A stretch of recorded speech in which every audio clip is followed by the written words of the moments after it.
elegí tal vez que pasarán un poco más tarde, así conseguimos cubrir todo. Bueno, a ver, no sé cómo hacer para por las dudas, no perderlos de vista. Perdón, me voy a conectar con el celular, cualquier cosa, tener audio acá.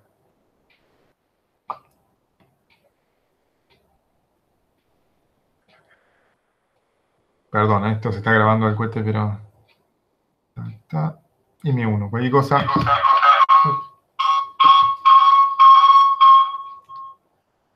A ver si... Bueno.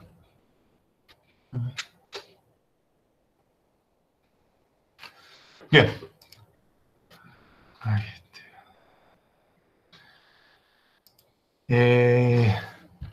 sí, entonces hablaba del punto de estancamiento. Ay, no me vuelvo loco esto. Y... entonces tenemos el flujo alrededor del cilindro.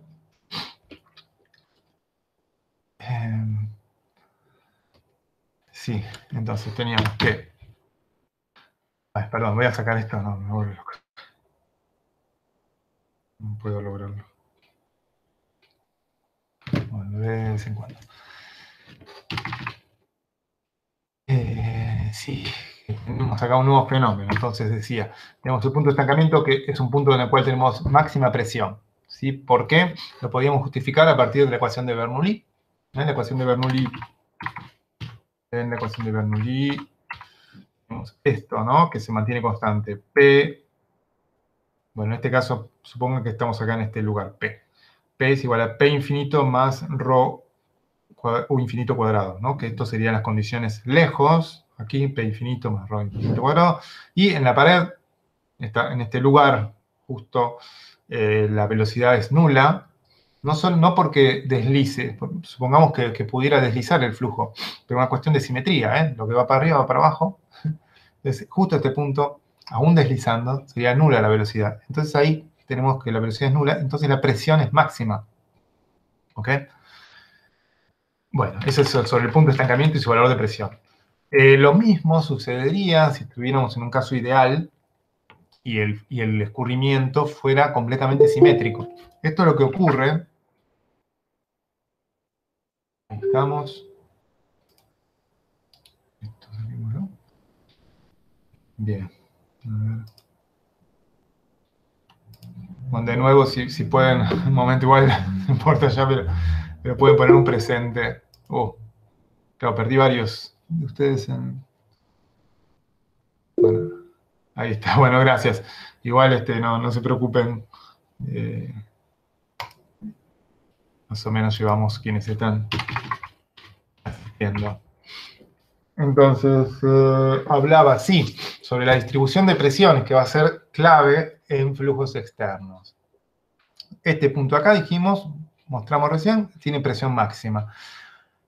Este de aquí, en esta condición de flujo simétrico, también tendría exactamente el mismo valor de presión, ¿sí? El punto aquí tendría, comparado con estos dos, el valor de presión mínima. ¿Por qué? Porque aquí la velocidad se acelera, ¿no? Nos movemos un poquito afuera de la capa límite si es necesario, o si trabajamos con hipótesis de fluido ideal, sin fricción, sería exactamente así. El valor máximo de la velocidad se tendría aquí. Es como que se agolpan las líneas de corriente. Y entonces, si tenemos máximo de velocidad, mínimo de presión. Entonces tenemos una región donde acá el fluido va desde el máximo al mínimo de presión. Eso es bien razonable. En este caso, en el primero, para reinos del orden de 1, eso sucede. Digamos, esta distribución de velocidades, por lo menos afuera del cilindro, ¿sí? Allí, en ese primer caso, voy a hacer esto cada vez para ver que estoy conectado. Si quisiéramos retratar cómo son las fuerzas que actúan acá, porque recordemos la relación que habíamos encontrado entre fuerzas o coeficiente de fricción y transferencia de calor en la primera parte. Entonces ahí, bien. Entonces vale plantear cómo son las fuerzas. Fíjense que lo que estoy poniendo es tensión de corte por área expuesta. El área se considera es el área normal al escurrimiento, D, diámetro por L, la longitud del cilindro entrante de acá, la pantalla. Y la tensión sería mu por delta U dividido delta Y, siendo Y, ¿no?, la normal a la superficie. Y delta U sería 0 en la pared y U infinito fue lejos, ¿está bien? Y el delta Y sería el delta, el espesor de la capa límite. Serían bien típicas esas dos medidas. Entonces esto es una aproximación de la fuerza por fricción viscosa que tenemos sobre el cilindro o el fluido. Entonces, es una menos la otra, ¿no? Opuesta a la otra, cada una de ellas.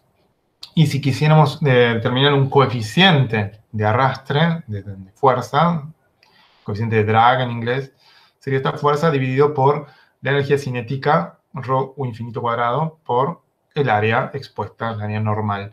Entonces nos aparece D por L, ahí. Si hacemos las cuentas, reemplazamos delta, eso va a ser lo clave, ¿no?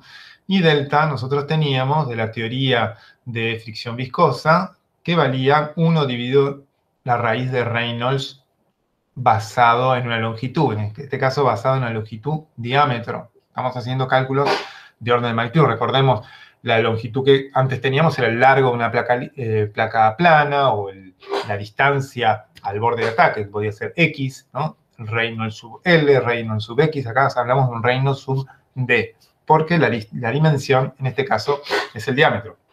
Entonces, reemplazamos aquí, ¿sí? Agrupamos y nos da que este CD, el coeficiente de arrastre, en este primer caso, Reynolds del orden de 1, vale 1 dividido la raíz de Reynolds basado en el diámetro.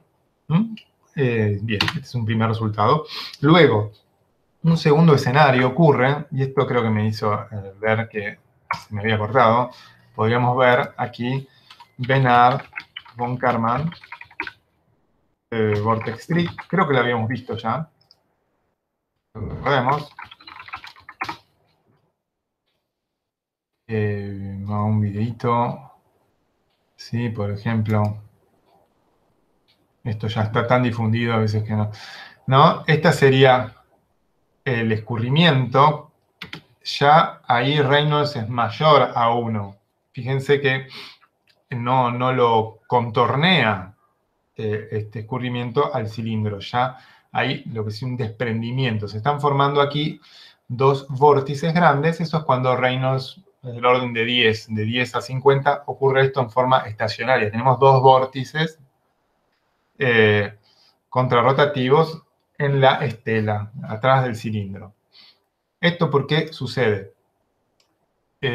Por esta cuestión que recién planteamos sobre las presiones, ¿no? Presión alta aquí, presión mínima aquí, y en el modelo de Reynolds 1 tenemos presión alta de nuevo acá. Entonces, en el camino, desde este punto hasta este punto, tenemos un gradiente adverso de presión. Entonces, en este caso no, el gradiente nos ayuda a alcanzar este valor. Dentro de la capa límite, las velocidades son bajas. ¿No? Siempre es una de nuestras hipótesis, trabajar ahí con tiempos difusivos, ¿no? Las velocidades son bajas. Entonces, la capa límite no tiene como la energía cinética para vencer ese gradiente adverso de presión. Sería una explicación así, muy escolar, pero útil, para explicar que, entonces, como no se puede vencer ese gradiente adverso, ocurre, entonces, ese desprendimiento que vemos acá, ¿sí? Ya el fluido, este campo de velocidades no puede recuperar esa forma de Reynolds del orden de 1. Tenemos desprendimiento de la capa límite. Eventualmente, esos vórtices, cuando se llega a Reynolds del orden de 50, se van a su vez a desestabilizar, generando esta calle de vórtices Bernard von Karman que observemos aquí. Una pregunta, ¿los colores ¿Sí? que muestran temperatura o...? Bueno, en este caso, sí, está buena. la pregunta, gracias por... no, en este caso, pensemos, podría ser temperatura, ¿vale? Pero pensemos que, a ver si no puso este muchacho acá. Sí, mi temperatura, sí, dice esto mismo. Sí, es muy equivalente a introducir un hilo de tinta, pero justo acá se hizo con temperatura, porque las ecuaciones son exactamente las mismas, salvo después a un coeficiente difusivo del hilo de tinta o de la difusión térmica de la temperatura. Entonces da lugar a las mismas estructuras. Está buena la pregunta.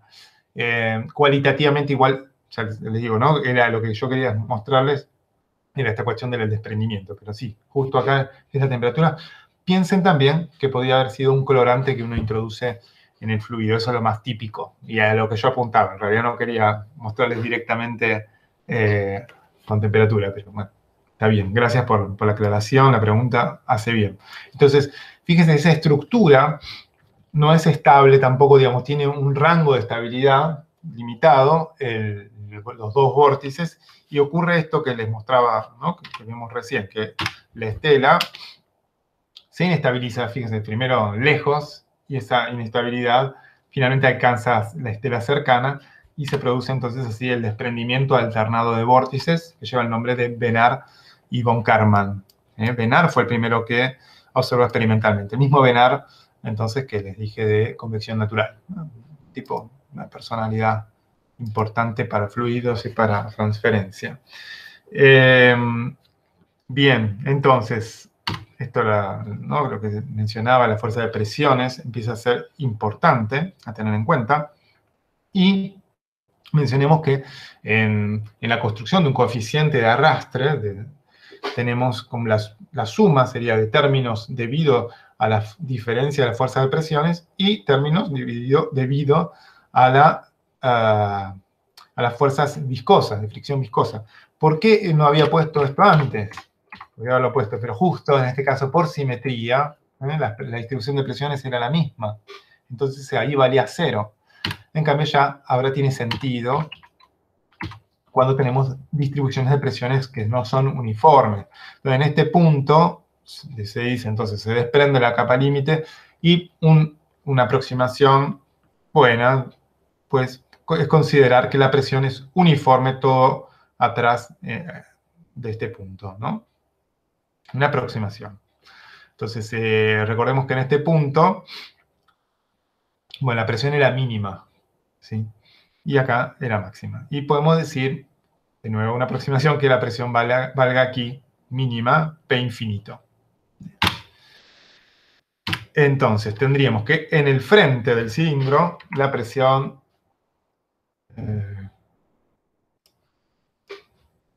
estoy mirando que esté conectado, ¿sí? A ver, un poco loco esto, que estabilice. En el frente tenemos la presión, que es la completa, P infinito más ρ infinito cuadrado, máxima. Eso actúa sobre el área D por L, y atrás tenemos P infinito. Entonces la diferencia sería ρ un infinito cuadrado y por el área, ¿no? D por L. Entonces, con eso, ¿qué quería hacer? Bueno, sacar el coeficiente de arrastre, divido. Esto sería debido a presiones.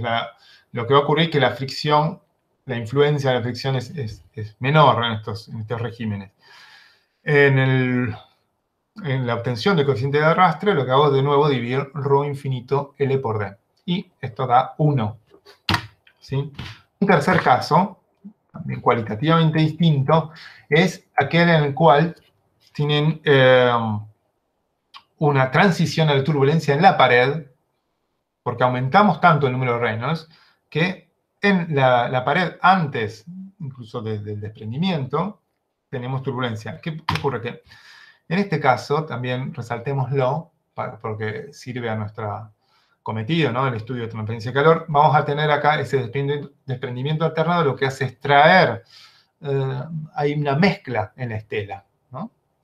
Y en Reynolds, tan pequeños como 180, ya tenemos fenómenos de turbulencia en la estela, ¿no?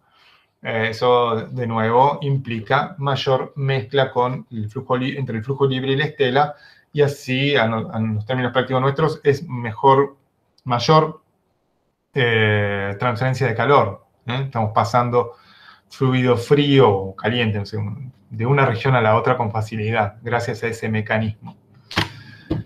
En el caso entonces de turbulencia en la pared, esto es por turbulencia en la estela. Cuando aproximamos un alto número Reynolds de orden de 100.000, lo que va a ocurrir es que en la pared aquí vamos a tener la transición a la turbulencia, como lo estudiamos en paredes planas. Entonces hay un fenómeno de transición ya aquí y tiene consecuencias sobre la fluidodinámica y la transferencia de calor. Acá, ¿qué va a pasar? Que nuestro número de Nusselt va a aumentar, este número de Nusselt en la pared.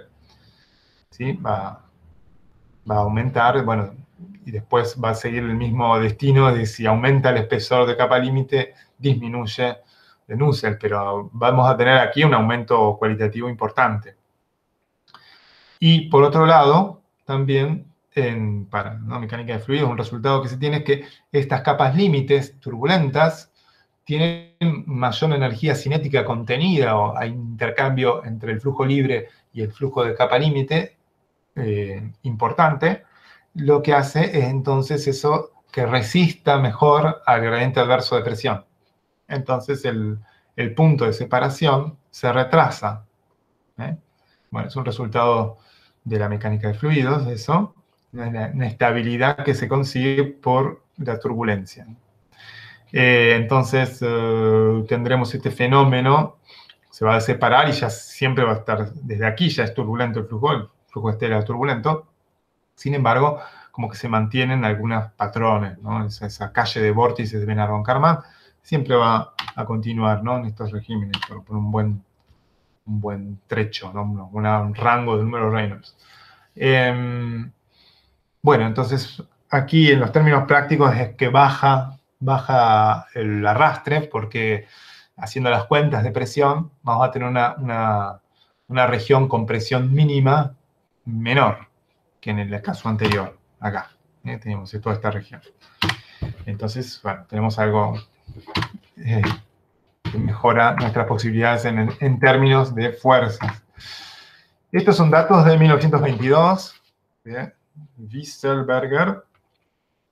Está bueno a veces recuperar el material, así, seguro que está en todos los libros de texto, ¿no? Pero no siempre los citan adecuadamente a estos profesores científicos. Entonces lo que observamos aquí es que la ley que habíamos sacado de 1 dividido la raíz de Reynolds está bien en los números pequeños, estos 10, ¿no? Aquí estaría ahí. Y una vez que ya nos vamos aumentando, baja, ¿no? Esto sería, perdón, la ley estaría acá, ¿no? Va bajando hasta establecerse por un buen rango, fíjense, desde 10 a la 2 hasta 10 a la 5, el valor es 1, ese valor que dedujimos hace un ratito, el valor para un flujo de las fuerzas debido a la presión. Acá es más alto, acá no podemos ya, acá domina la fricción. Y por último, más de 10 a la 5, tenemos la transición en la pared y baja el coeficiente de drag, como dijimos cualitativamente. Entonces, un gráfico práctico para la transferencia de calor es el siguiente. Nusselt en función del ángulo, ¿no? O sea, el arco, ¿no? El arco donde se va desarrollando la capa límite, o el escurrimiento. Bueno, acá lo expresamos como un ángulo, ¿no? De 0 a 180. Y vemos la evolución. Este sería para abajo número de Reynolds de 1. Entonces tenemos toda una capa límite laminar, que entonces tenemos aquí un número de Nusselt alto porque la capa límite es muy pequeña, entonces hay buena transferencia entre el flujo incidente y la pared. Pero a medida que va aumentando esa capa límite, tenemos una resistencia térmica mayor. Entonces, por eso esta disminución del número de Nusselt, así progresiva, suave, desde 0 a 180. Este es el primer caso. El segundo caso sería muy parecido al primero. Empieza como tenemos mayor número de Reynolds, mayor energía cinética, tenemos mayor Nusselt. Pero el cambio cualitativo se produce aquí en la separación de la capa límite. Entonces ahí aumenta, acá teníamos la misma evolución de una capa límite que aumenta su espesor, mayor resistencia térmica, baja Nusselt, pero se separa la capa límite laminar y tenemos este crecimiento del número de Nusselt. Por eso que les decía del mezclado que se produce detrás, en estela, ¿no? Bueno, entonces esta figura sería para un número de reinos moderados entre 50 y adelante, ¿no? Hasta 100.000. No parece muy moderado 100.000, pero es, bueno, un orden así. Por último, el caso en el cual tenemos transición en la capa límite. Entonces, tenemos de nuevo una capa límite laminar, un punto donde tenemos la transición en la capa límite. Entonces, ahí aumenta, les decía, cualitativamente, ¿no? Tenemos más mezcla en la capa límite. Sigue siendo un flujo de pared. Estamos acá, ¿no? De acá hacia acá. Sigue siendo un flujo de pared. Entonces, aumenta y eventualmente va a disminuir porque aumenta de nuevo el espesor de capa límite incluso turbulenta. Entonces, va disminuyendo hasta que en un punto nuevamente tenemos otro cambio que es la estela, ¿no? La separación del flujo. Y entonces ahí vuelve a aumentar porque tenemos de nuevo la mezcla en la estela.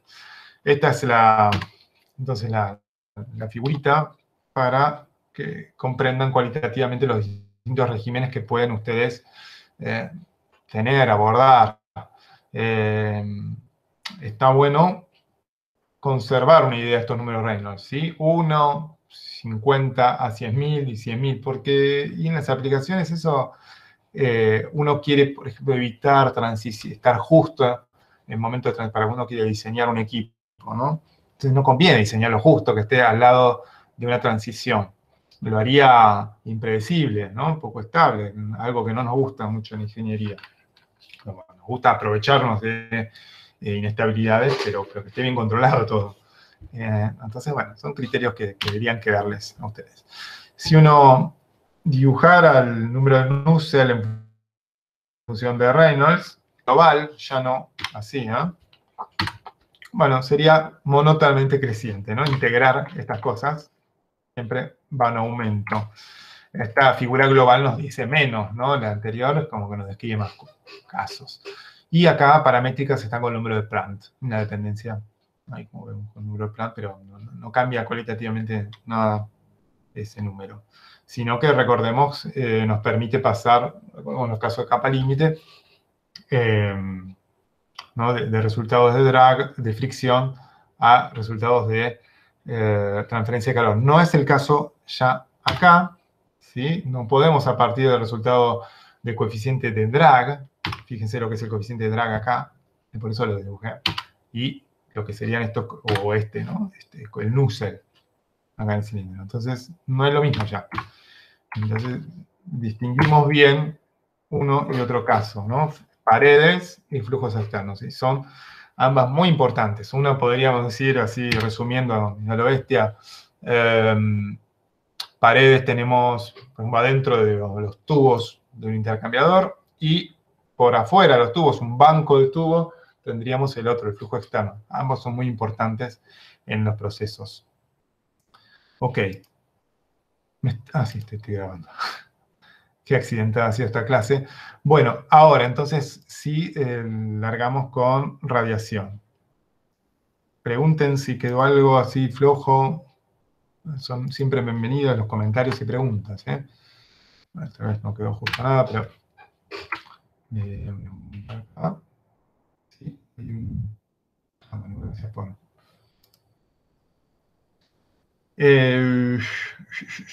bien, vamos a empezar radiación y avanzarlo como para terminar bien la clase que viene. Les quería preguntar, solo porque no me quedó en el calendario, ¿qué fecha le pusimos al...? No te iba a preguntarle yo, pero ¿quedamos en el 22 o el 29? Yo tengo anotado el 22. Ok. Yo también. Sí, yo también. Perfecto. Ok. Sí, 22. Ok. Bueno, entonces, 22. Tenemos esta clase y la clase que viene para redondear. Entonces, vamos a empezar radiación y bueno, concluir bien los temas prácticos de la clase que viene van a quedar terminados. Bien, entonces es la tercera forma de transmisión de calor, la radiación. Y vamos a mencionar brevemente el mecanismo físico y bueno, sus leyes y aplicaciones a nuestros problemas de ingeniería, ¿no? Que son intercambios entre superficies, por lo menos en lo que vamos a ver en esta clase. Sobre, entonces, el origen de la radiación y sus características. Bueno, todo cuerpo o material se encuentra naturalmente, por estar a una temperatura superior a los 0 grados, en un estado excitado, ¿no? Y es inestable y quiere retomar su estado de energía original. Entonces, para hacerlo, todo el tiempo está produciendo y emitiendo radiación. El tema es que, bueno, no todos se enfrían porque hay otros cuerpos que hacen lo mismo y finalmente se consigue un equilibrio, ¿no? Por eso nuestro planeta no se va a la temperatura cero, ¿no? Hay reacciones también que producen energía térmica. Entonces, es todo un balance. Pero tengamos esa noción, ¿no? Como que todos los cuerpos en todo momento están emitiendo, también están recibiendo, pero están emitiendo. Entonces, la potencia emisiva la medimos como los flujos de calor, ¿no? Un watt dividido metro cuadrado. Entonces, energía, en este caso, radiante por unidad de tiempo diaria, ¿no? Joule por segundo por metro cuadrado.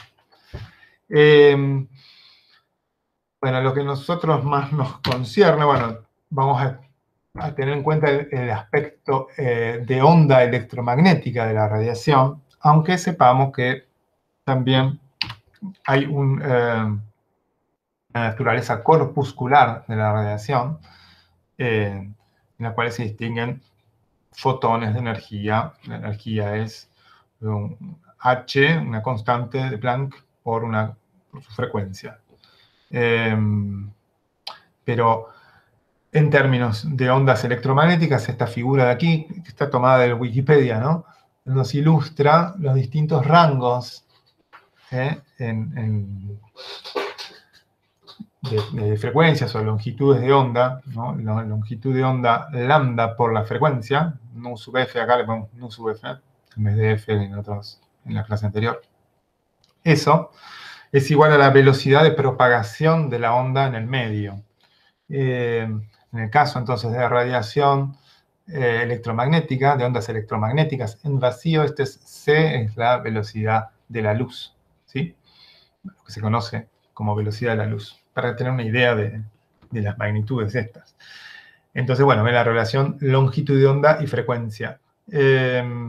Y se caracterizan, acá lo vemos en distintos fenómenos, ¿no? Hay fenómenos muy pequeños, ¿no? Pero estos son los que nos conciernen a nosotros.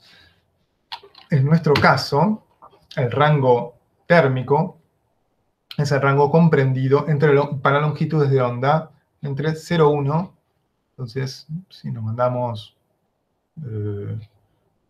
por acá, ¿sí? 0,1 a 100 micrómetros, perdón. Entonces, perdón, por acá, a 100, si no, 100 serían 10 a la menos 4, ¿no? 10 a la menos 4 y 0,1 sería 10 a la menos 7. Ahí tendríamos que ser las longitudes de ondas que son relevantes para la transferencia de calor. Dentro de ese rango se encuentra en particular el visible, ¿no? Es un subconjunto del anterior, entre 0,4 y 0,7 micrones. Tenemos la longitud de onda de lo visible. Eso va a permitir explicar algunas experiencias históricas que se han hecho, bueno, incluso de hoy, ¿no? Para medir fenómenos térmicos con el espectro visible, ¿no? Utilizar ese rango también. Bien, entonces, ¿me queda eso? Ahí, quería ver hacia dónde. Entonces, para modelar cuerpos en ingeniería, a nosotros no nos va a interesar ir a la física particular, por eso digo, esta cuestión de fotones a nosotros no nos concierne, porque tenemos otras apetencias, ¿no? Otras incumbencias, otras cuestiones de diseño, pero sí trataremos de obtener leyes para el comportamiento global de los cuerpos, ¿sí? En este fenómeno de radiación de ondas electromagnéticas nos interesará en esta primera aproximación un fenómeno, lo vamos a considerar como de superficie, por eso decíamos energía radiante, no watt por metro cuadrado. Vamos a considerar el intercambio entre los cuerpos, entre las superficies de dichos cuerpos, ya que no participaría el volumen de los cuerpos. En algún caso en que puede participar será el caso de los gases, y algunos gases en particular.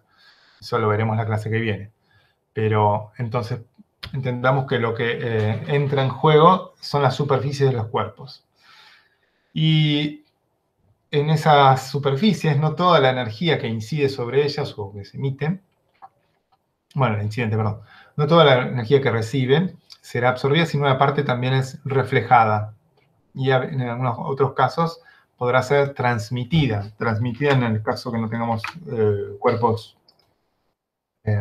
opacos, ¿no? Por ejemplo, un vidrio podría hacer pasar, entre comillas, la radiación.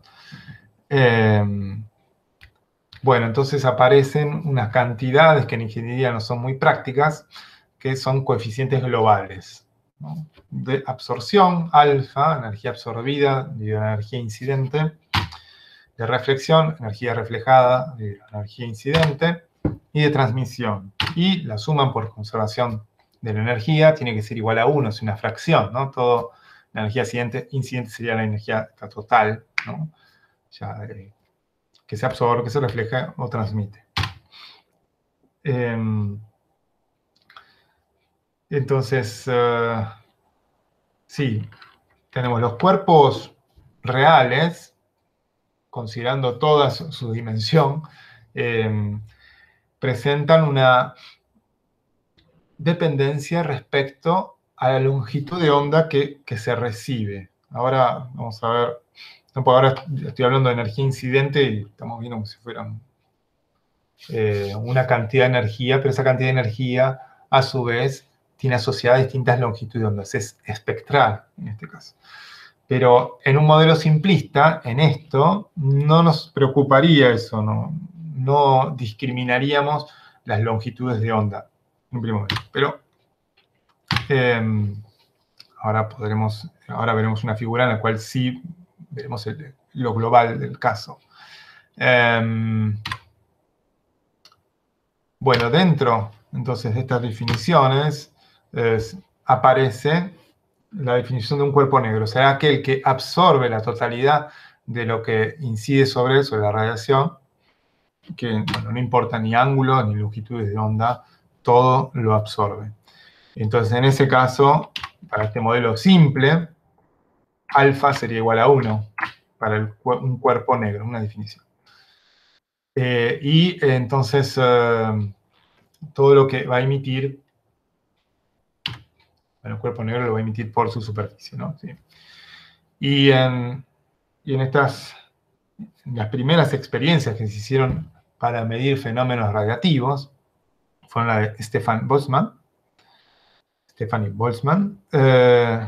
los cuales determinaron una dependencia de la emisión, o midiendo, ¿no?, lo que se recibía, con una constante por t a la cuarta. La constante lleva el nombre de ellos.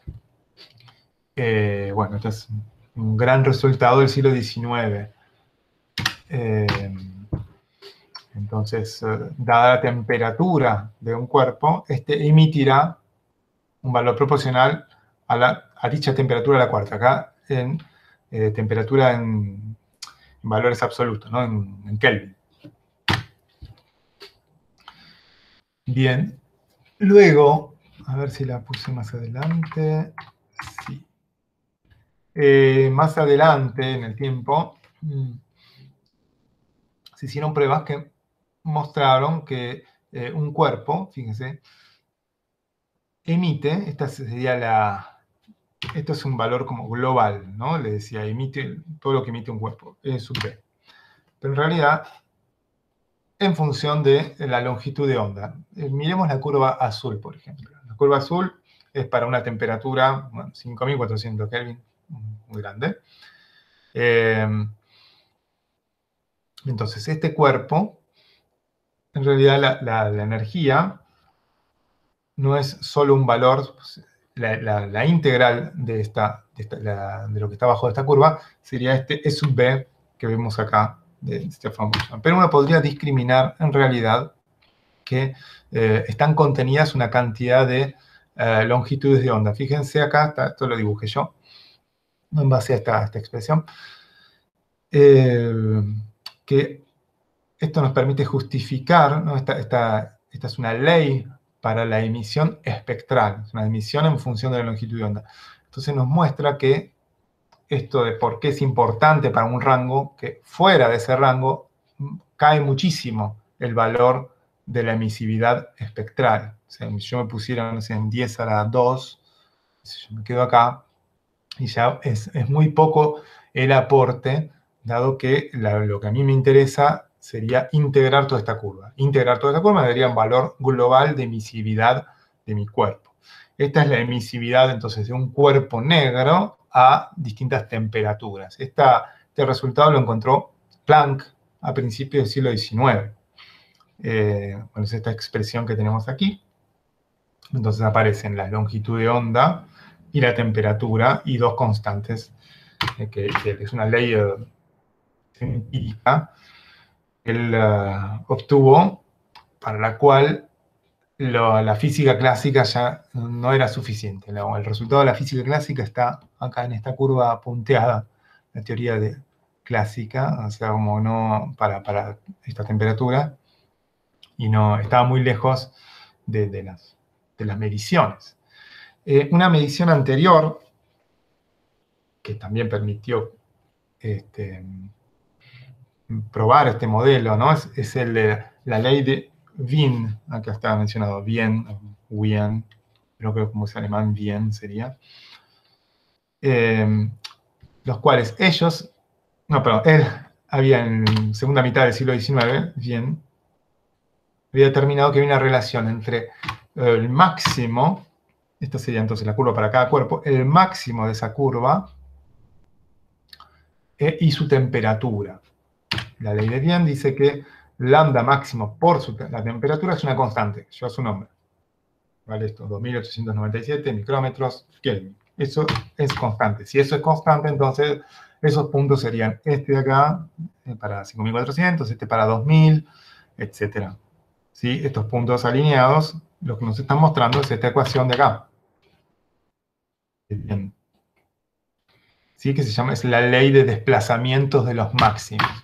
Y que como, bueno, él la pudo hacer eso y utilizó el hecho de esta relación del espectro visible, dado que un cuerpo a una dada temperatura, pónganse, no sé, aquí,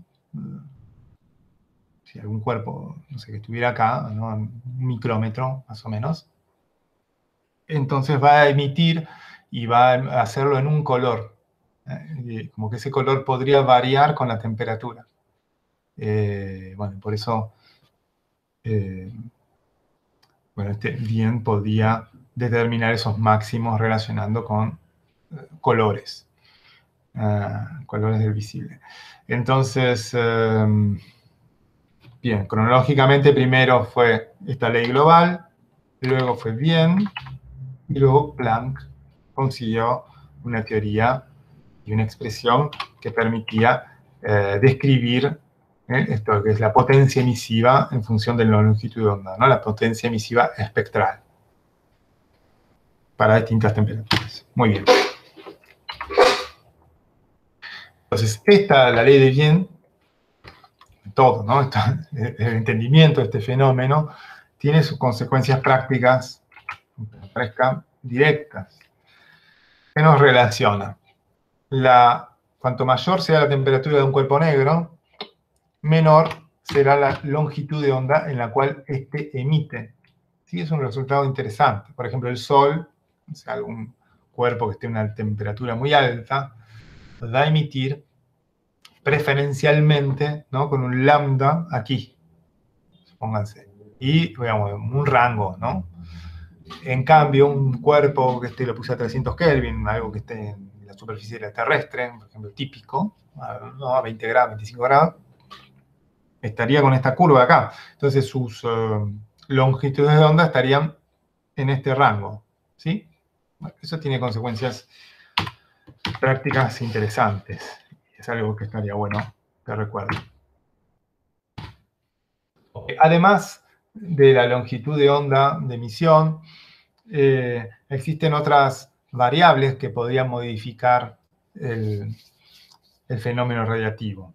Estas son, las otras variables, las direcciones, ¿sí? Entonces aquí se expresa de la siguiente forma, ¿no? Como epsilon, que sería la emisividad espectral, sub lambda, depende de la temperatura, vimos recién, y dos direcciones podría tener, θ y φ. Son dos ángulos, ahora los vamos a ver dibujados, y lo que ocurre es que esta emisividad se balancea con la coeficiente de absorción monocromática, o sea, epsilon lambda es igual a alfa lambda para estas mismas cantidades, ¿no? T, θ y φ. Eso lleva el nombre de ley de Kirchhoff. Bueno, es una ley que es importante para el planteo de todos estos temas. Y se puede demostrar con planteos de segundo principio, ¿no? Que sabemos que, bueno, en equilibrio, bueno, un cuerpo absorbe lo mismo en cada dirección y en cada longitud de onda que lo que emite esa capacidad en equilibrio, ¿no? Si esto no sucediera, por eso les decía lo del segundo principio, si no se cumpliera esta ley de Kirchhoff, podríamos tener como una bomba de calor o enfriar direcciones, ¿sí? Enfriar a voluntad una dirección con preferencia a otra dirección, ¿no? Si no se cumpliera esta. Y eso es lo que violaría el segundo principio de la termodinámica, ¿no? Es una forma de ver, ¿no? Sin trabajo no podemos refrigerar, ¿no? Es unos resultados de termodinámica. Bien, pero esto es entonces la ley de Kirchhoff. Bueno, entonces esto es alfa sub lambda igual a epsilon sub lambda. Esa es la ley de Kirchhoff. Y si también integramos todo esto con respecto a direcciones o longitud de onda, tendríamos esto que planteamos al principio como coeficientes globales, alfa y epsilon. O sea, coeficiente de absorción global, de emisión global. La anterior vimos como espectral. Y valdría la ley de Kirchhoff allí. También, ¿no? Como consecuencia de eso. Otra también es que ningún cuerpo real podrá emitir más que el cuerpo negro a la misma temperatura. Bueno, eso es también medio obvio. El cuerpo negro está planteado como un cuerpo ideal en el que alfa era igual a 1. Entonces, epsilon es igual a 1. Está bien, ningún cuerpo puede emitir más que eso. Bueno, una materialización posible que se podría hacer, aproximarse a un cuerpo negro, podría pensarse esto, ¿no?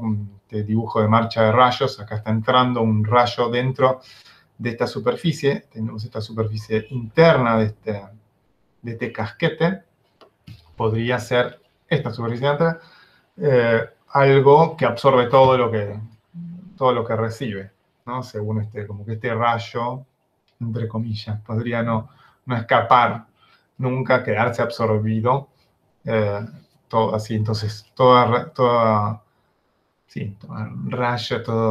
emisión, radiación electromagnética que incide por este agujerito no escapa, o prácticamente casi no. Es una buena materialización de un cuerpo negro. Pero bueno, los objetos reales no son, y entonces por eso aparecen epsilon, que son fracciones de 1.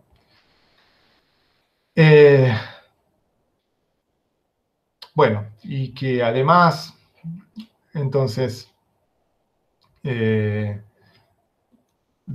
material propio del cuerpo, un cuerpo que va a definir entonces esos epsilon y esos alfa, bueno, dependería de la longitud de onda de radiación, la temperatura de la superficie, de ángulos y propiedades como rugosidad. Eso podría ser, son sí, variables que podrían hacer modificar la emisividad.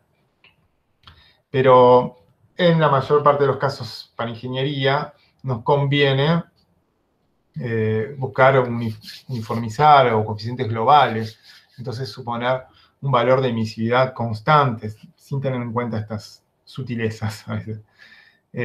O salvo incluso a veces la rugosidad se podría, a veces cuando van a una tabla a buscar valores de emisividad, aparece eso, acero mecanizado y sale un coeficiente de emisividad distinto, ¿no? Que está todo englobado. Buscamos esas cosas simples en ingeniería.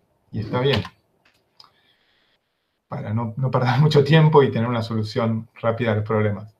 Aproximada. Entonces, ok. Bueno, eso es respecto al cuerpo negro. Respecto a estos ángulos que mencionaba hace un ratito, aquí tenemos una descripción geométrica de ese tita y phi.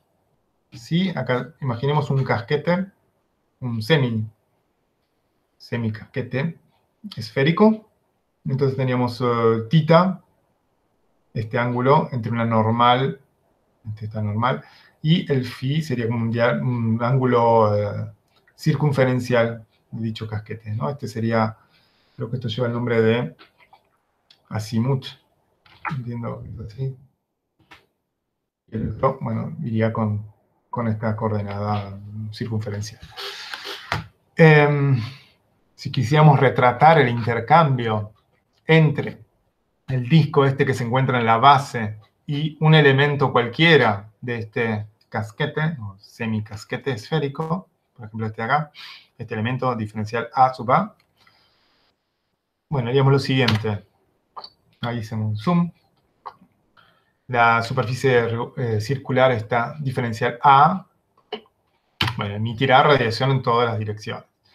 Esta superficie que se encuentra a un dado radio R, ¿vale? Ya les decía, diferencial A sub A pequeña. Y el calor que vaya desde esta superficie circular hasta este elemento será proporcional a un ángulo sólido. ¿Qué es ese ángulo sólido? Bueno, se define de forma semejante. A ver, lo puse aquí, bueno. Se define en forma semejante a la definición de ángulo. El ángulo de la relación entre un arco, ¿sí?, y el radio. Acá necesitamos la relación no entre un arco, sino entre una superficie y un radio. Entonces aparece este diferencial omega. Bueno, a ver, si la superficie es esférica, bueno, para describir el elemento tendríamos... perdón, me fijo por si Sergio me quiere escribir, ¿no? Ok, no está bien. Si la superficie es esférica, yo acá describí este cuadradito, ¿no?, que tenemos acá, R diferencial tita,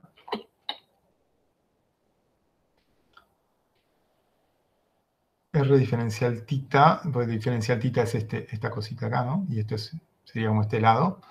R diferencial, R seno de tita, diferencial phi. Diferencial phi es esto de acá.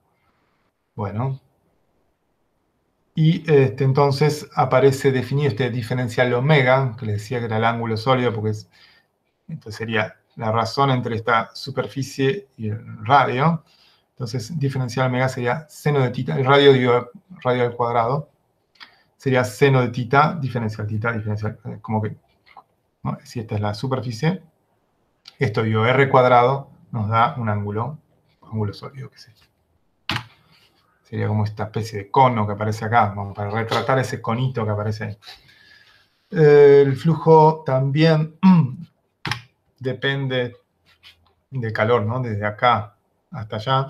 Dependerá de cómo están, de este propio ángulo θ, ¿no? El azimut. No es lo mismo cuando emite este elemento hacia justo arriba, si un elemento situado justo arriba de él es directo, que si estuviera un elemento a 90 grados. Aquí, fíjense, este elemento es circular, ¿no? Entonces, la emisión sería un plano circular. La emisión en este sentido es nula. Como que está atenuada aquí por los ángulos. Bueno, entonces se ve la influencia del ángulo θ, ¿no? Por un lado, de este ángulo sólido y otro el ángulo θ. Entonces, la intensidad de radiación se define como la cantidad de calor que fluye desde diferencial A, desde el círculo, por unidad de ángulo sólido y por unidad de área proyectada ortogonalmente. Esa dependencia con θ a la dirección, ¿no? Entonces, bueno, si este elemento pequeño de acá, del casquete, recibe un flujo de calor, se llama diferencial Q, entonces la intensidad sería ese diferencial Q dividido el área, el ángulo sólido, y este coseno de θ, multiplicado por coseno de θ, ¿no? Sabiendo que esta dependencia, ¿no? Que vale, si es 0, vale 1 coseno θ, ¿sí? Y acá vale 0. Bien, esta es como una relación para la intensidad de la radiación, tenemos en cuenta la geometría. Pero, si acá estamos considerando un caso especial, ¿no? Que tenemos un emisor que es una superficie circular. Supongamos que tuviéramos un fenómeno en el cual la intensidad de radiación fuera independiente de la dirección, que no dependiera ni de θ, phi, bueno, el omega S que aparece como consecuencia de θ y phi. Si eso pasara, estaríamos en presencia de un fenómeno de radiación difusa. Eso quiere decir que no depende de las direcciones. Bueno, este es un caso particular. Allí se satisface la ley de Lambert. Si la tengo citada aquí. No, ¿dónde me voy? Bueno, y esto sucede en particular si en vez de un disco tuviéramos una esferita, ¿no? Una esferita emitiría para cada elemento del casquete de forma simétrica. Eso pasaría. Sería radiación difusa, ¿no? La mayor parte de los problemas que vamos a ver son así, de radiación difusa. No ponemos una dependencia con la dirección, pero queremos que les quede, que puede haber en algunos casos, si tuvieran que estudiar algún problema con profundidad, podría suceder eso. ¿Esta es una referencia? No sé, no la tengo, pues la veo. 16. Ok, bueno, y aquí recuperando, dando vuelta un poco esta expresión anterior, el flujo de calor por unidad de superficie que sale desde diferencial A, dando vuelta a las cosas, sería diferencial Q dividido diferencial A e intensidad por el coseno de θ diferencial omega. Eso es lo que recibiría cada uno de los elementos. Entonces ahí se ve la dependencia con θ. Si querríamos integrar todo lo que pasa en todo ese casquete, aquí, ¿no? Haría falta una integral doble de esta intensidad en función de θ y omega. Y phi, tampoco omega depende de phi. Entonces, si queremos, reemplazamos entonces diferencial omega con la expresión de θ y phi.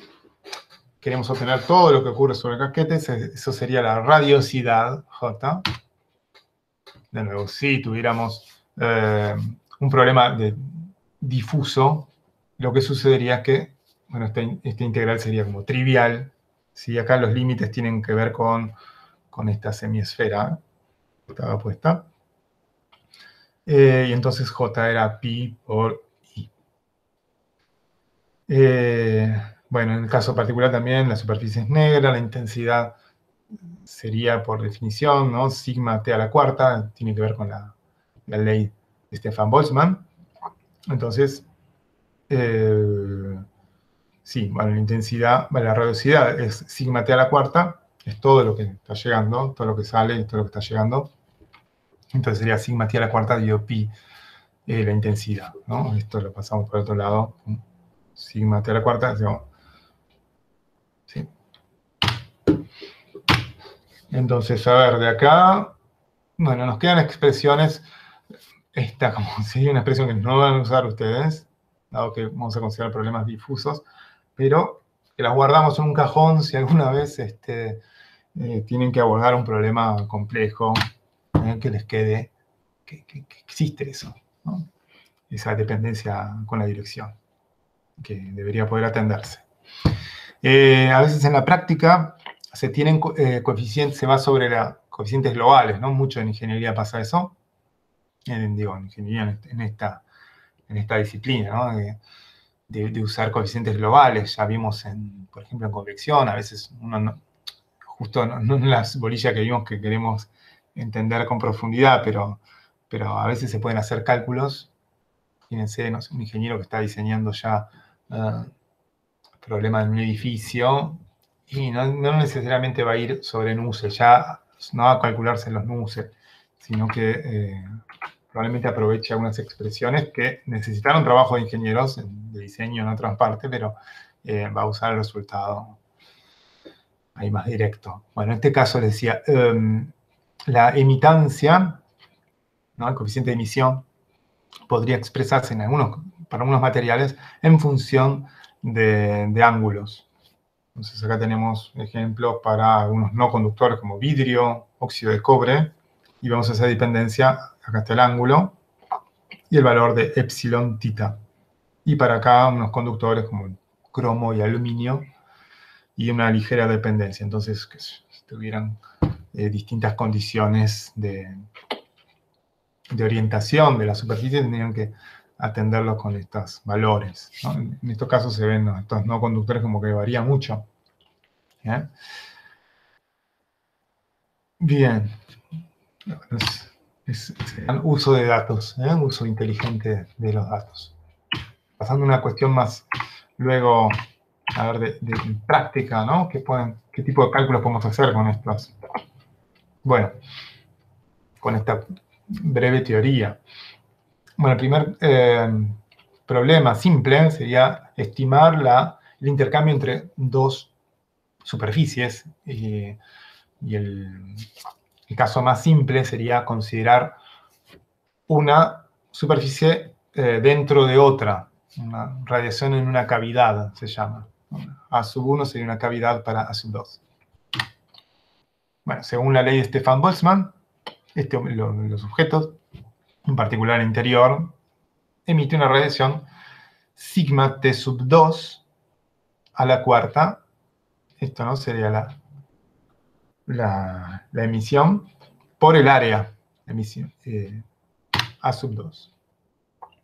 En equilibrio, en particular, si T sub 2 fuera igual a T sub 1, este cuerpo mismo tendría que recibir lo mismo, sigma T sub 2 a la cuarta por A sub 2. Okay.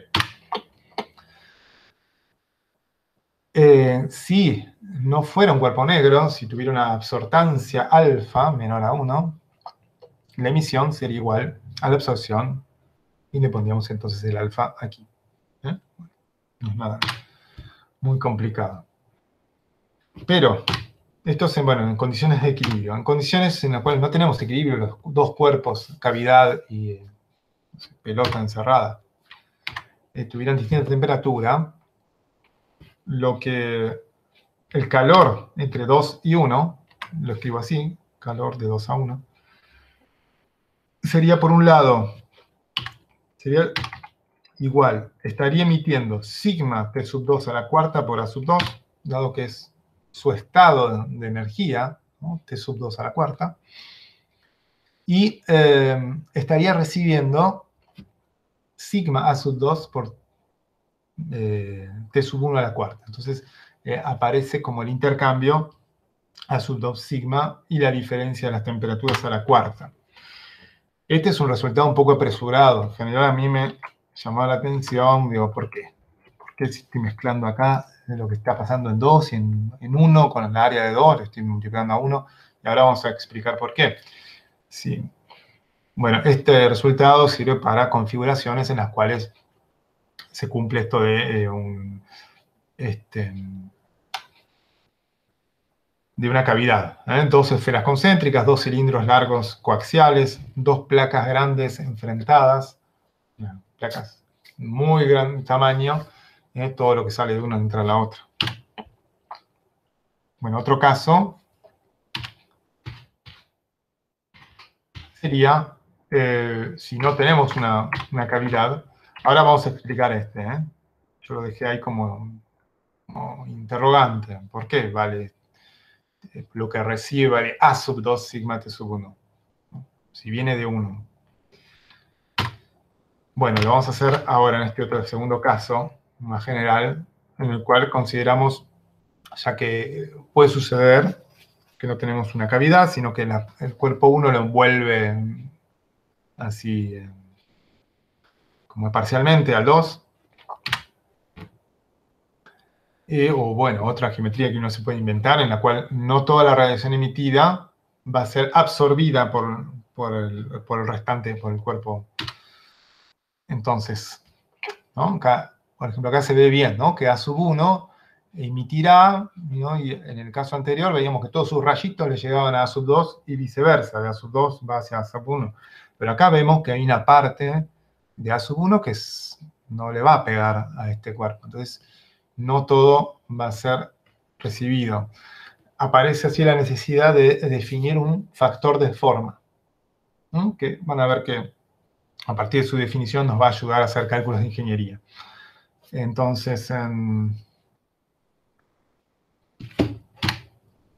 define de la siguiente forma. F de Mn, pensemos en 1 y 2. Aquí.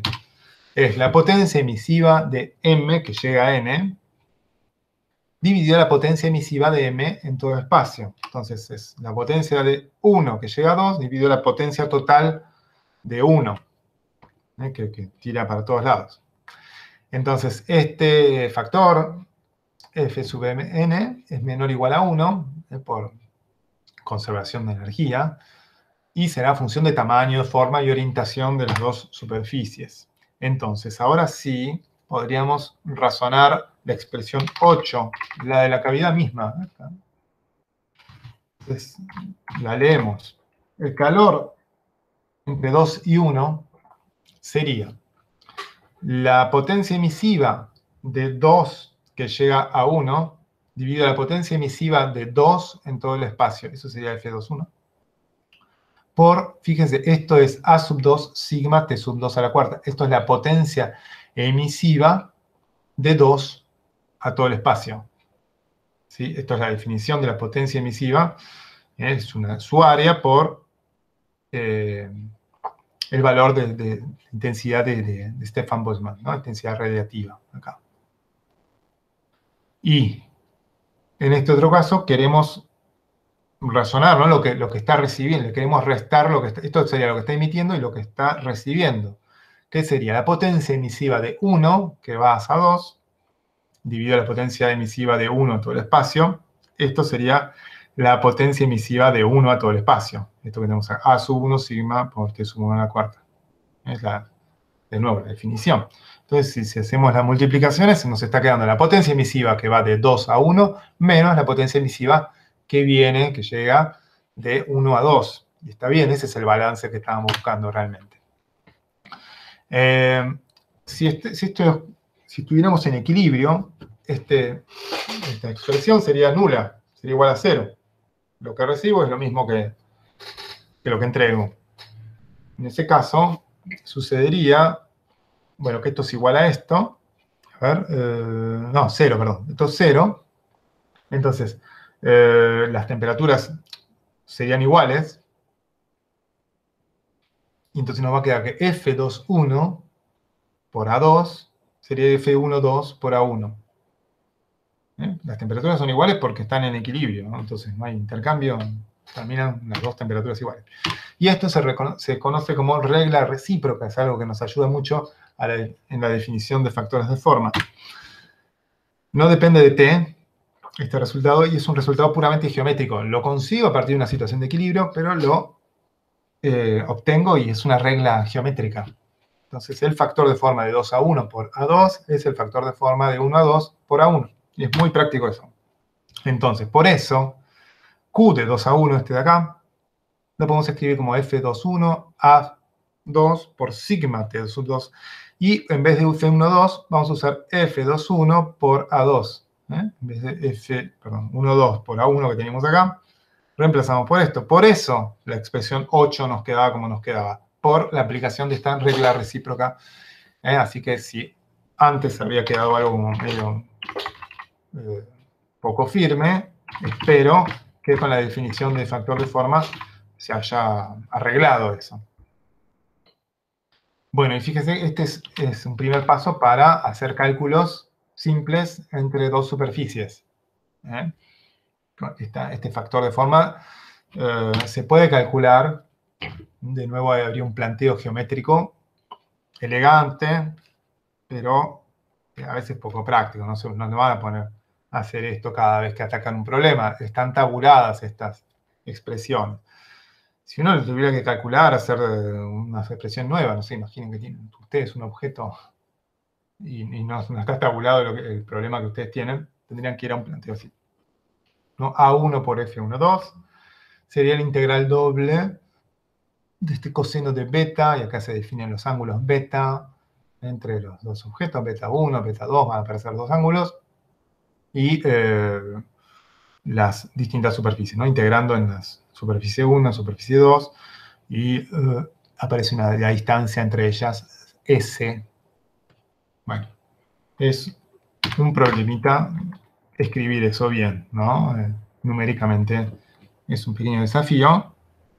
Lo pueden hacer, pero no van a necesitar hacerlo, ¿sí? Entonces se encuentra tabulado, por ejemplo, un plano y una esfera, un plano y un cilindro, dos planos, con distintas parametrizaciones de distancia entre ellos. Así que, bueno, esto, de nuevo, estos factores de forma pueden aprovechar lo que ya está hecho. Y como propiedades útiles de factores de forma, tienen que, bueno, esto por conservación de energía, ¿no? La sumatoria de F y J, de J1 hasta N, tiene que ser igual a 1. Leyendo la definición, se entiende eso, ¿no? Todo lo que del cuerpo, no sé, 1 va al resto. Bueno, finalmente todos son fracciones de 1, dividido por la potencia emisiva de 1, ¿no? En un segundo caso, esto sirve a veces para hacer problemas prácticos, dividir la superficie, a pesar de que parezcan ser la misma, dividir la superficie. F de 1 a 2 más 3 sería F12 más F13. Eso podría hacer uso de, a ver si el dibujo anterior. Imaginen, no sé, por una cuestión de comodidad, de simetría, esta superficie 1 la podrían llamar, 1, y esta sería, de acá hasta acá sería 3, ¿no? Y entonces sería la 1, 3, la suma de las dos. Y valdría esta expresión, ¿no? Bueno, acá hice la 2, 3, bueno, 1, 3 y 2, como que podrían dividir a veces o agrupar superficies y, bueno, aprovechar eso en términos prácticos. Ok. Bueno, la analogía eléctrica de nuevo es muy útil para estos planteos, como hicimos antes. La potencia emisiva del cuerpo negro suele ser un una cantidad útil, ¿no?, de usar. E sub b, esto era, ¿no?, de nuevo Stefan Boltzmann, sigma t a la cuarta. Y entonces la forma lineal de 10, que era 10, se había quedado esto. Acá el tema es que tenemos t a la cuarta, ¿no? Entonces se escribe, por eso entonces, en términos de la potencia emisiva del cuerpo negro. E sub B2 menos E sub B1. Entonces ahora la hacemos lineal, pero sabemos que está a la cuarta, ¿no?, la temperatura acá adentro. Pero sería como potenciales a utilizar, ¿no? Potencia emisiva cuerpo negro en punto 1, punto 2. Y en este caso, en la ecuación 1, nos quedó, fíjense, esto sería entonces la diferencia potencial, que es sigma por estas cosas, y nos queda aquí una inversa de la resistencia eléctrica. Sería esto de acá abajo. 1 dividido F21 por A2 sería la resistencia térmica. Bien, entonces ahí ven como la dependencia, en este caso, como si fueran cuerpos negros, la dependencia geométrica que hay sobre la resistencia térmica. La dependencia geométrica está incluida en este factor de forma. Bueno, esto es en forma general para dos superficies cualesquiera, y sub j se puede extender este resultado de arriba. Bueno, un ejemplo de aplicación que van a ver luego con Sergio más en profundidad, otros ejemplos. Acá se tienen dos placas enfrentadas, esta 1 y 2. La resolución del problema es igual, sería esta, ¿no? Sería igual al caso que resolvimos de la cavidad, Q entre 2 y 1. ¿Sí? Pero ¿qué pasa si, este es un pequeño problema, si introducimos una placa en medio de ellas dos, ¿no? Una pantalla, se llevan nombres. Entonces, ¿qué pasa con el flujo de calor? Bueno, tendríamos en este esquema, de nuevo, la potencia emisiva en 1, el flujo de calor, una resistencia térmica que ahora va a ser entre 1 y 3, otra potencia emisiva que está en el cuerpo 3, y una resistencia entre 3 y 2. ¿Sí? Bueno, la pantalla no puede almacenar energía y hay un flujo de calor que será el mismo entre 1, 3 y 2. ¿Sí? Q1, 3 es igual a Q de 3 a 2. ¿Sí? Entonces, Q sub 1 va a ser en este caso EB sub 1 menos EB sub 2, y se suman las resistencias como se ven acá, ¿no? Resistencia de 1 a 3 y de 3 a 2. ¿Sí? Y bueno, con esto se muestra, dado que el factor de forma de la geometría es igual, una placa que metí en el medio, es otra placa, es igual, ese factor de forma es 1. Entonces, no todo lo que sale de 1 llega a 3, y viceversa, vale 1. F1,3, F3,2 es igual a 1, entonces el calor, el flujo de calor es SB sub 1 menos EB sub 2 dividido 2 dividido a 1. Entonces, si comparáramos este resultado con si no hubiese pantalla, en el caso de que no hubiera pantalla, podemos ver que se está dividiendo por 2, ¿no? EB sub 1 menos EB sub 2, este AU va acá, ¿no? A1 va acá arriba, estamos dividiendo por 2 el resultado inicial. En términos generales, cada vez que introducimos n pantallas, reduciríamos n más 1 veces la radiación. Bueno, es algo práctico para que sepan de resolución de un problemita muy simple.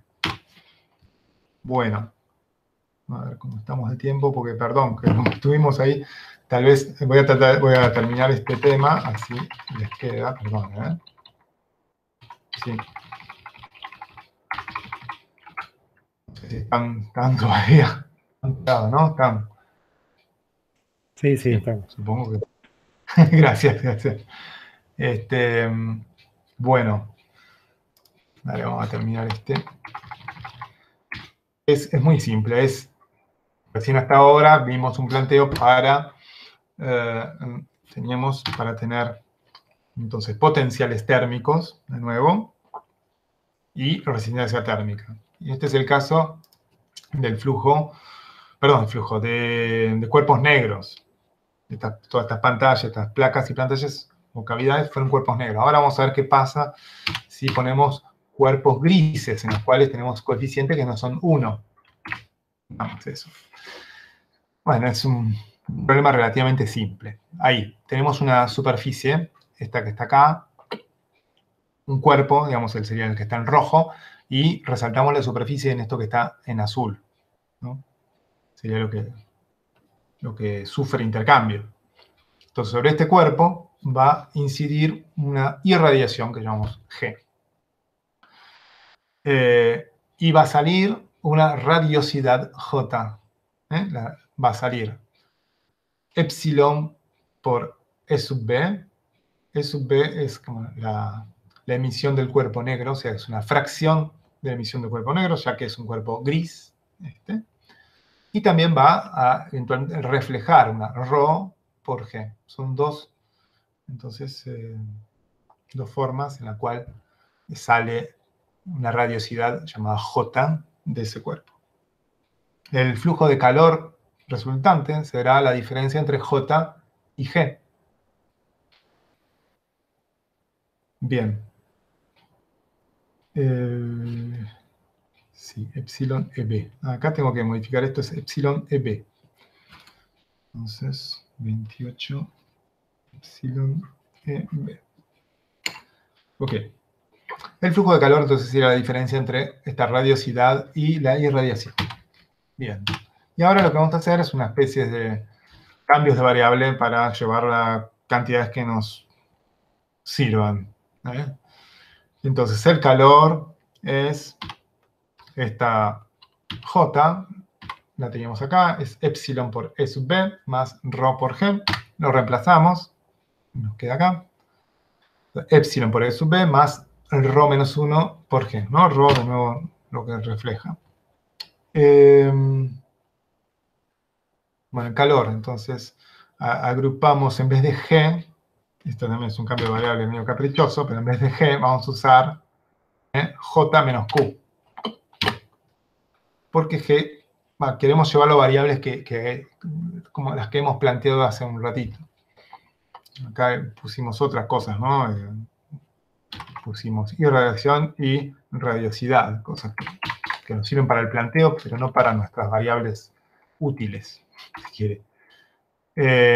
Entonces, bien, entonces tenemos J menos Q, dado que, eso lo sabemos de nuestro primer acercamiento que habíamos planteado los coeficientes globales,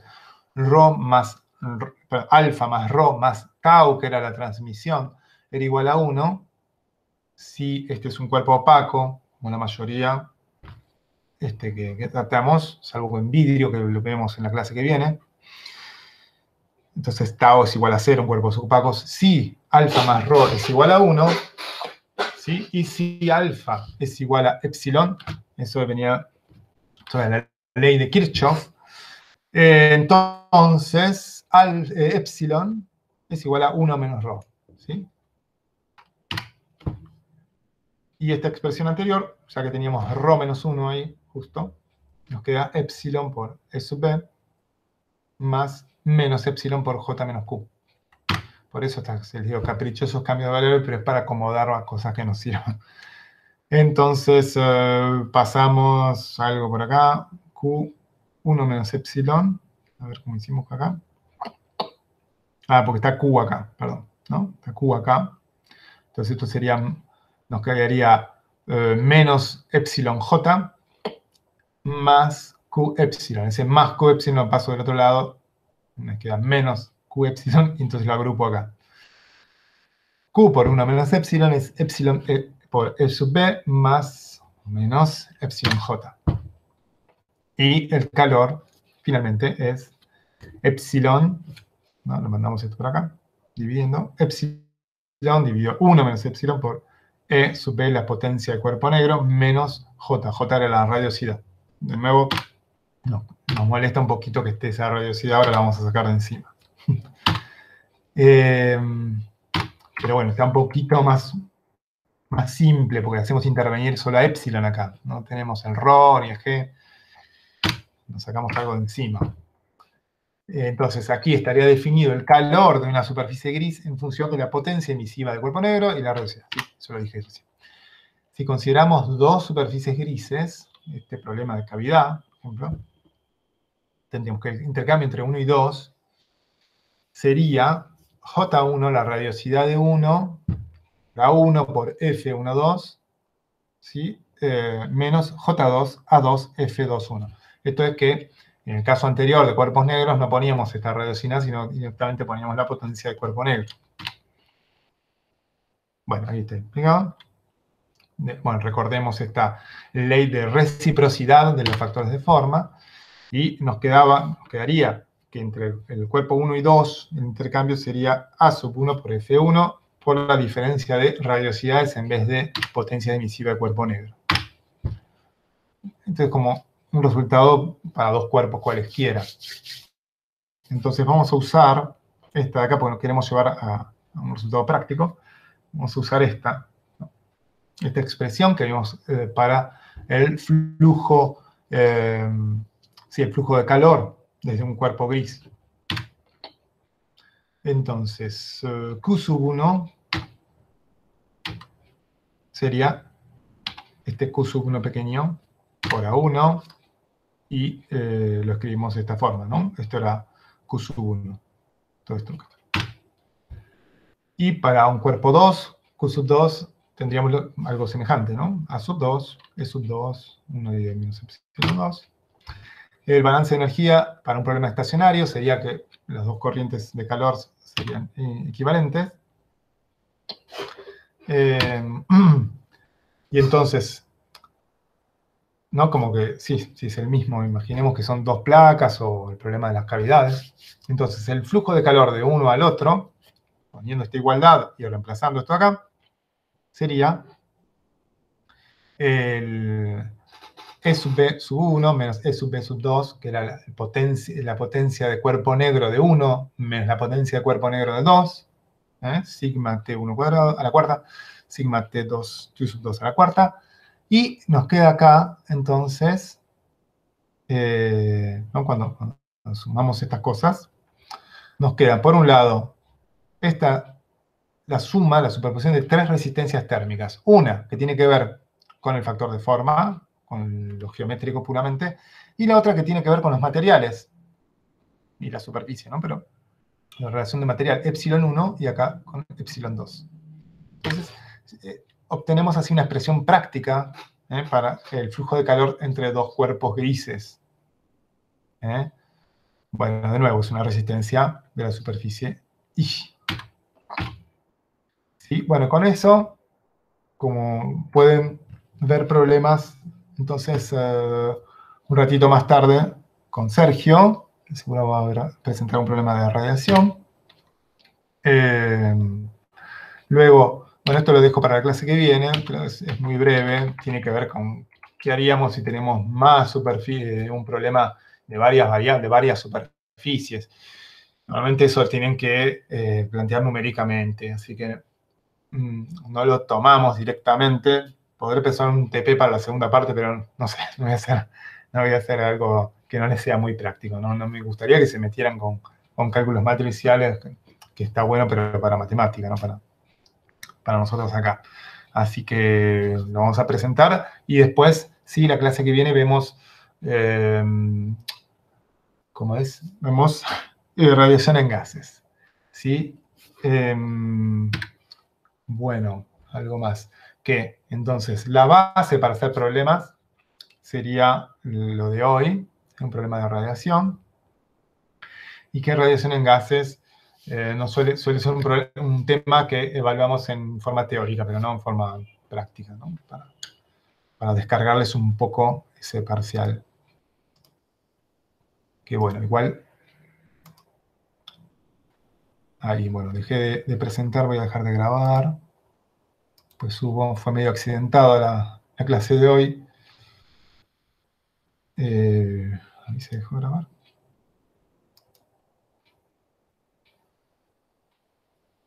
Bueno, no sé, sigue grabando, no importa. Después la recordamos.